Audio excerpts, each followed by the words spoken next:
Hey everyone, it's Matt with Treble Life. So buying your first guitar is a wonderful, special event, and it means so much to you along your musical journey. I remember my first guitar decades ago.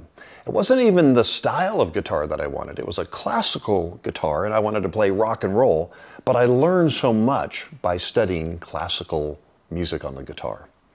I want to give you the 5 do's and the 5 don'ts when you're looking for your first guitar. So let's start with the do's. Do number 1, identify the style of guitar that you're going to find some level of motivation to play. It could be the favorite artist that you have, the favorite band, your favorite style of music, rock and roll or whatever it may be. And there's 3 general styles of guitar. There is the electric guitar. And again, that would fit wonderfully well in rock and roll and metal and a lot of the electrified kinds of songs that you listen to. Secondarily, there's steel string acoustic like I have here. And that fits also well in rock and roll and in country, indie, alternative rock, and folk music. And then thirdly, we have the classical guitar. And the classical guitar is nylon string acoustic guitar, referred to also as a fun fact, gut string guitar, because it was made from the intestines of animals, so it was referred to as gut string. And so identifying the style to increase your motivation when you want to play and have as much practice as we're going to give you when you sign up for Treble Life. Do number 2, establishing a budget. And a budget, of course, is a number that you're not going to move from, and you're going to talk to retailers and your local store about how much you have to spend to buy your dream and your first guitar. I would recommend a budget of $180 to $300 for a package, which we're going to cover in do number 3. Also, I would not be worried or afraid of the used market. The used market can have some wonderful getting started guitars. And if you'd like us to teach you how to dive into the used market and how to inspect a guitar from the used market, please make comments below and we'll make that video for you. Do number 3, a package. I just mentioned that in do number 2. When you buy a guitar should come with a few things. I always recommend a soft shell case or a hard shell case, an extra set of strings, some guitar picks too, and a music stand, especially when you're learning from Treble Life. Additionally, if you're playing electric guitar, I would have some form of amplification and a cable to plug into the amp. You're going to want to hear yourself. And you're going to find a great deal of packages online, and we're going to go over that a little bit later. Do number 4, reviews.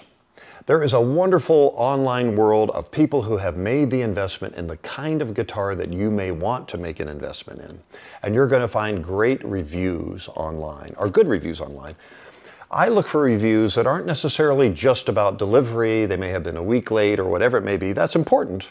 What I read about are those folks who are talking about their student or their grandson or their kiddo who is playing the guitar for 3 months or 6 months, and it's a great joy for them to play the guitar. That means a lot to me. The playability of a guitar and the fact that the people are returning to play the guitar means a bunch to me in those reviews. And of course, I look for more than one review saying that. And then finally, of our 5 do's, do number 5, begin your comparison shopping.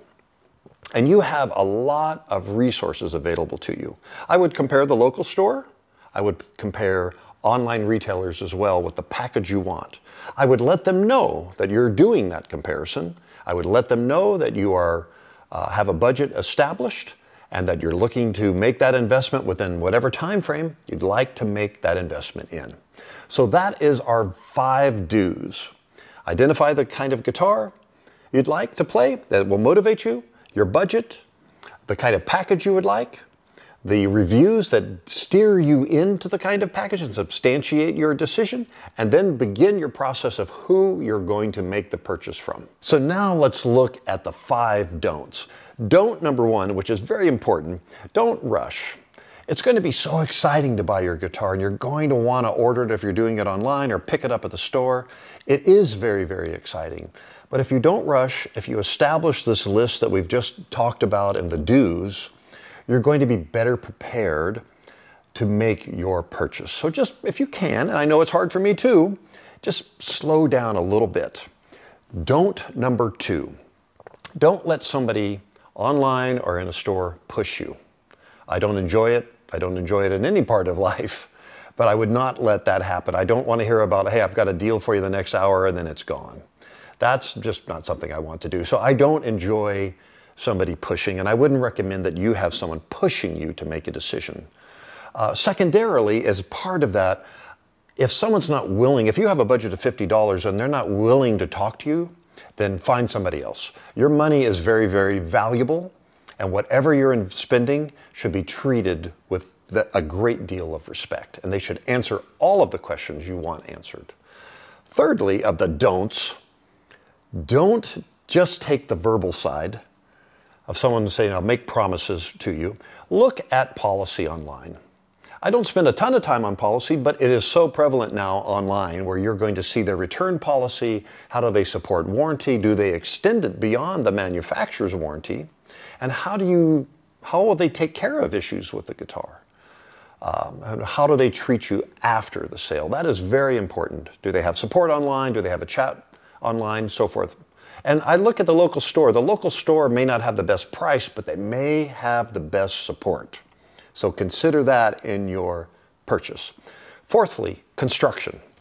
When you pick up a guitar and look down the fretboard, you shouldn't see it warped. It's okay a little bit if it has a bend to it, because you can use the truss rod in a guitar to make adjustments. By the way, I would ask the seller of the guitar to make those adjustments for you before you buy that guitar. But I would look at the construction. I would look to make sure there's no cracks, none of the material is coming off, and again, the fretboard doesn't have a great deal of warp to it that can't be taken out by using the truss rod. And number 5, don't forget to make comparisons. I remind the salesperson, if that's who I'm talking to, or the sales engineer, that I am making a purchase within 2 weeks and I'm comparing these 3 organizations, these 3 retailers. I think that is very helpful.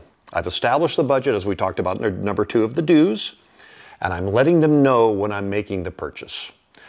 That should get them motivated to talk to me, of course, and secondarily, that will give me the best price I can have between the 3 that I'm talking to. So those are our 5 do's and 5 don'ts. I would love your comments below of the things that you might find that you would add to this list. And if you've already purchased your first guitar, I would love to read in the comments below your experiences, what you learned, what you liked, what you didn't like. Don't forget to follow us on YouTube and look at our website for free resources. And thank you so much for watching today.